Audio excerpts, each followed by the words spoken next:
Sri Konda Vishveshwar Reddy. Thank you, sir. I just have about 6-7 minutes to speak, sir. Sir, Aram, sir. Okay. Thank you. So I stand to support the resolution moved by Honorable Member Premchandran ji. So I was trying to understand the very fundamental goal of this Provident Fund. I looked up the meaning of Provident. Provident is, in English, it's prudent, far-sighted, judicious, thrifty. And it came from the etymology is from the Latin word. And it actually came from the word providence. So what is the meaning of providence? Fate, destiny, goodwill, kismet, acts of God, God's will. So, working middle class is going through tough times, and we have a lot of schemes for the poor, and it's the middle class who takes the brunt of all the changes we make, all the taxation. It's the middle class who bears the brunt. They take the country's economy on their shoulders, sir. The tax paying is them. So the PF offers a great security to the employees and the working middle class. And any attempts of taxation or putting restrictions on how it should be deployed after it's withdrawn actually goes against the very principle of Provident Fund, sir. So currently, the Provident Fund, approximately 8 lakh crores is with the government in Provident Fund. And it is very understandable, sir, whenever a new government comes or new finance minister, this 8 lakh crores is very tempting. And they would like to see how they can tinker so that it will help the government. And sure enough, every government, when it comes, especially the first term, they do try to tinker, sir. Previous governments also have tried to tinker. Jaitley ji's proposal that 60% amount, the proposal of 60% of the amount withdrawn from EPS would be taxable if not invested in annuity. And if invested in annuity, it would not be taxable on the withdrawal, but the return on the annuity would be taxable. All these are restrictions, sir. So, fortunately, I think the government is proactive. And I think the government, after a lot of public outrage and being called anti-middle class, they actually repeal this. But I would like to request the government not to reintroduce this in any other manner, sir. Secondly, sir, this restoration of commutation benefits, I think Premchandran ji covered, and this is very, very important, sir. And this again goes against the very principle, sir. The concept of pension is to give at least substantial amount, sir. And even the minimum wages was fixed at 7,000 rupees, following which the bonus payment tax were amended. But the pension, minimum pension of 1,000 is just not sustainable, and it doesn't serve the very purpose, sir. In fact, in our state, we give 1,000 rupees pension to everybody, in the poor farmer, everybody, not just the working middle class. Everybody in our states get 1,000 rupees pension. So I think this definitely needs to be increased, sir. I agree with Premchandran ji, at least to about 3,000 rupees, considering the minimum wages fixed is 7,000, and it's based on the cost of living, sir. The next point I'd like to address, sir, is the unclaimed PF amount. I was just corrected. I thought it was 27,000 crores lying with the government, unclaimed pension. But I think my data is old. I think it is more than 50,000 crores, sir. 2-3 points related to this, sir.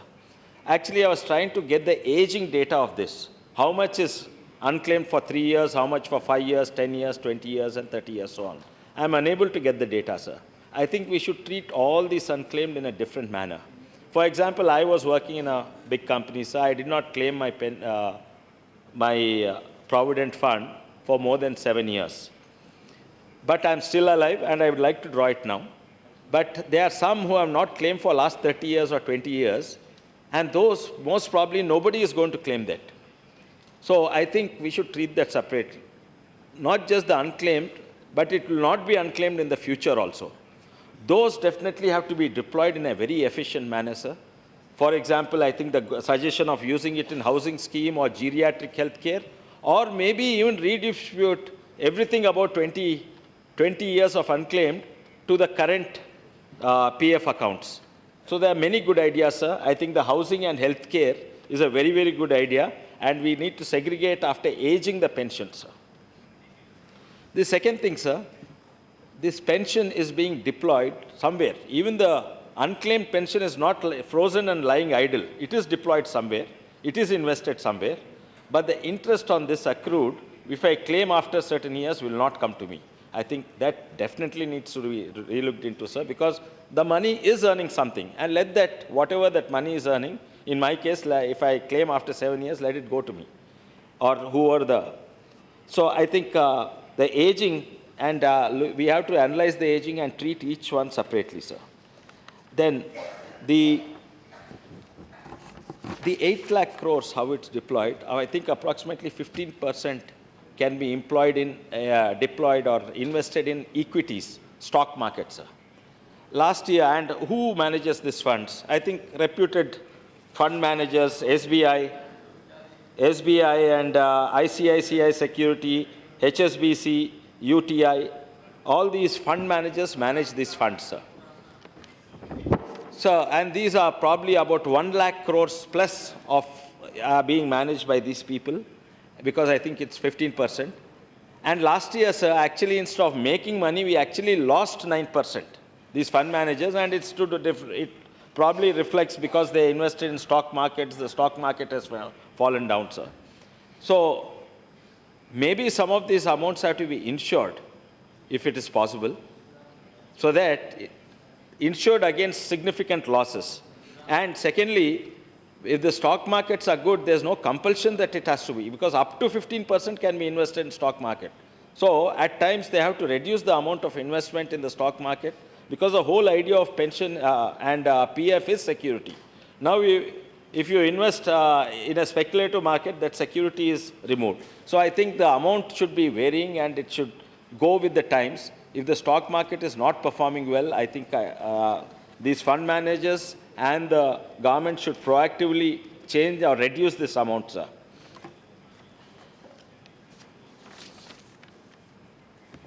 The point with Premchandranji has raised about the 12 months and 16 months, it's absolutely unfair, sir. I think this is one of those tinkering and experimentation each government does. Let them tinker for the benefit of who the deserving middle class, working middle class, because that's what. It's not for the benefit of how the government can use these funds effectively. So I think this is some of these tinkerings. I think if they do tinker, they should tinker it for the benefit of the beneficiaries. And lastly, sir, thousands are out of the scheme because of this back wages, 1.116 back wages, that percent back wages that they have to pay and they're unable to afford, sir.